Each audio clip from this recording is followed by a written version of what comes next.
What happened in practice for the Australian Grand Prix?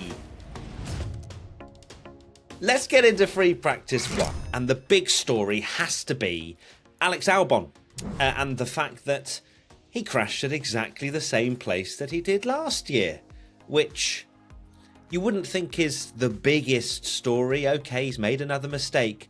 But the problem linking with that this weekend is that Williams, they ain't got no spare parts.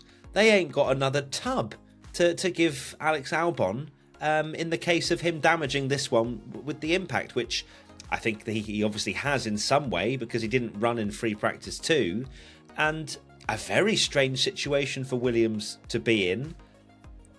I'm a little bit shocked that already at this stage of the season, Williams are trying to save where they can. For a team to go into a race like this with no spare chassis is a bold decision, to say the least.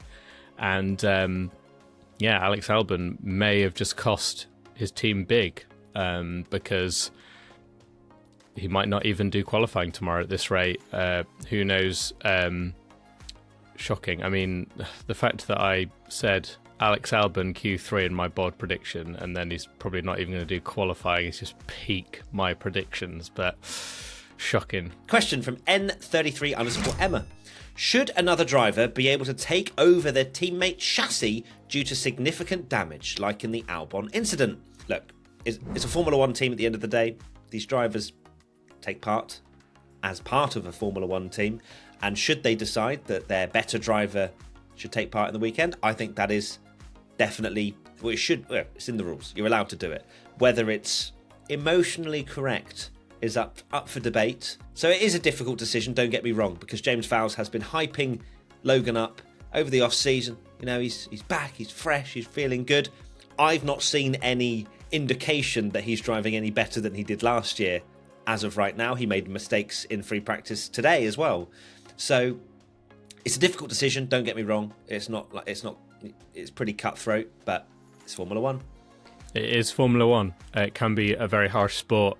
And of course, from Logan's side, he will be like, well, I'm not the one that crashed here. So you can understand why he'd be gutted about it if he couldn't take part because his teammate crashed. But based on the form for the whole of last season and the start of this season, they are more likely, like you say, to get points with Alex Albon. So perhaps that's the way to go. But yeah, it's not the best start for Williams at all. Come on, Tommy. Let's put ourselves in James Vowles' position here. Let's not flirt on the fence here. Let's not, what are we doing? Let's make a decision here.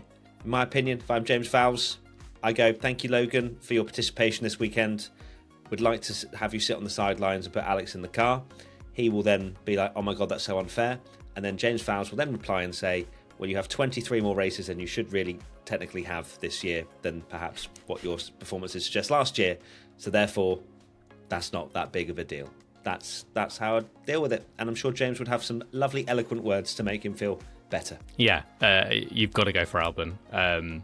It's a mad thing to say and there'll be a lot of people going, but he's the one that crashed. But based on all the form, Albon's the one that's going to give you a chance of points. So harsh on Logan, but and it's Albon's fault, totally. But you've got to... This is Formula 1, like we've said so many times as well. Points are going to be so scarce this year with the reliability of Formula 1 now and how many top teams there are. So every point's going to count. Right, let's kind of reflect a little bit more on those off-track moments, because we saw in free practice 1 Alonso, Hamilton, Perez, Verstappen all going off at some point during free practice 1. And then the question from Jack J. Sexton. Could there be a red flag during the race given how much damage the cars seem to be taking? I am now starting to realise how much I've missed non-concrete runoff. God, it's so good to see a driver make a mistake and actually be punished. Albert Park is the greatest track on earth. I watch it, they're having a swapper, they're off onto the grass, they're going over the gravel, they're being punished. They can't just carry on. Oh, they got a track limit warning. Whoop-de-doo. This is a proper racing track, and I'm loving to see the fact that they're having to rein it in a little bit. Saudi, don't get me wrong, there are a lot of walls in Saudi, but there are also a bit of runoff, that you can make mistakes at the high-speed corners. For this, you make a mistake, you are penalised massively, and I love that. You don't want to see, you don't watch Formula One for drivers to DNF, but you want some jeopardy. That's part of it. You want to see incidents. You want to see drivers being punished. They're meant to be, the best drivers in the world. You want to see. It should be difficult. You want it to be difficult, and in that session, I really hope that I hope it continues the rest of the weekend to a point, and we see incidents during the weekend, because we've probably seen more drivers going off and it actually being significant and dramatic than we have probably for the entire season so far, and it's only been 2 races, but this is practice. And just to clarify, incidents, you mean mistakes, obviously not crashes. To kind of clear that up, because I know what incidents can obviously mean. And to answer your question, Jack, yes, I do think there could be a red flag. As we said last year, it was absolute carnage. The wind is also a factor again this weekend that are catching drivers out. So yeah, we could see a red flag, as we could with most weekends, but I think there is a higher likelihood around here, because you have a big crash in a certain area and there is no way of continuing racing. So yes, we shall see. Free practice 2 now, and I'm going to enjoy reflecting on this one because Charles Leclerc was fastest, ahead of Verstappen and Carlos Sainz, but so far ahead he can hardly see him in his rear view mirror. 17.2, nearly 4/10 clear, and that's amazing. I hadn't even seen what the first question is, but it comes in from Joshua Page. How delulu is Matt right now? You caught me mid-delulu. That is amazing. The belief has gone through the roof with that. With not just that lap, but the consistency that Leclerc showed with the fast times in free practice 2. Of course, he made a mistake or two along the way, but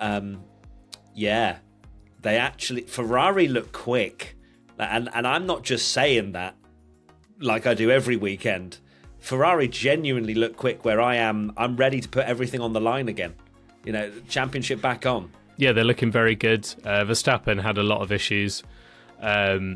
I'd be amazed if Leclerc got pole by 4/10, but I wouldn't be amazed if Leclerc got pole based on how it's going. So, yeah, I think it's certainly made qualifying a lot more intriguing tomorrow. It's exciting. As you mentioned very briefly, Max Verstappen did have some issues. I think he was about 15 minutes late to getting out there due to some floor damage that he had from free practice 1, and that's it. That is literally it. One wide moment through that incredibly fast and quite possibly one of the most underrated corners, I think, in the whole of Formula 1. That fast left-right in the middle sector is it's great, and everyone, we appreciate it, but I don't feel like it's spoken about that much when we actually move away from Australia, and it is so awesome to see those cars go through there. And Martin Brundle, he was down there.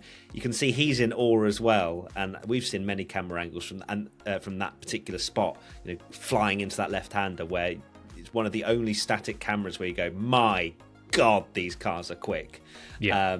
So yes, that was an area that lots of drivers were making mistakes, not just going on the gravel, but just running a little bit wide onto the exit curb, and just with how much they're bottoming out, that can damage the floor quite significantly as well. So, and especially for someone like Carlos Sainz, it's probably going to damage his body a little bit as well. It's going to be an uncomfortable ride if you make a mistake through there. So, fascinating to watch that throughout the weekend. Question from Jan_Trubasic. How is Hamilton this far off Russell? Is his head already in 2025 and in red? Can't imagine the car being this bad for him and his driving style. Okay, so Jan, I'm just going to say right here and right now, it is practice. So let's just rein it in slightly. If he ends qualifying 9/10 down on Russell, then we can have the conversation. But Hamilton very clearly struggling today, and yeah, it's. If anything, it's got worse. Like, Mercedes have got worse this year in some ways. Like, they're falling further and further behind Red Bull. And how many more years is this going on for? And then you think, has Hamilton actually made quite a good decision here going to Ferrari? Because look where Ferrari are right now. At least they're showing potential over one lap. They're getting better in the race. But no, I'm not going to jump to conclusions that Hamilton is that far behind Russell. But there are clear problems that they've had today. I think I heard correctly in the session that they've reverted back to their old floor as well, and you've just got to think, like, how are they ever going to beat Red Bull if they keep going back to old or like completely, they changed their whole car last year, halfway through last year. If they're not pushing forward and they keep making like steps backwards and go, oh, we actually need to revert back to this or do this, like, they're never going to get anywhere near Red Bull. So at the moment, I mean, you've got Ferrari looking very good indeed. The decision of Hamilton leaving looks like a pretty good one as it stands, because Mercedes are not having a good time at all. No, they're not. They're seeming like they're lacking direction, and as you say, reverting to this, changing things mid-season. It feels like they're scrapping around, just trying to find a miracle to get back towards the front, and that's not what we've come to expect from Mercedes for so many years, and it's very strange to see them in this sort of period of time. But look, it's all competitive tomorrow, where we will be live on Twitch. Matt P1 Tommy, if you haven't followed us already, and we will be. It's gonna be an interesting one. You're gonna have seen me and Tommy crawling out of bed, not the same bed, I wish, but we we are going to be some serious amounts of Delulu, I promise you that, and I will be waking up my entire neighbourhood if Charles Leclerc is on pole. So we'll see you then. Tommy, what are your final thoughts? My final thoughts are that it's been nice. You thought it was done. I know. It's been nice to actually talk about some incidents in practice. So, if we get a banging race, good quali, and there's lots of incidents, then I think it's time to start lining these new circuits with grass right up to the edges of the track. We've found the solution to Formula One. Lovely. We're not doing any knee-jerk reactions here, and we will see you tomorrow for our quali reaction. Lots of love. Bye.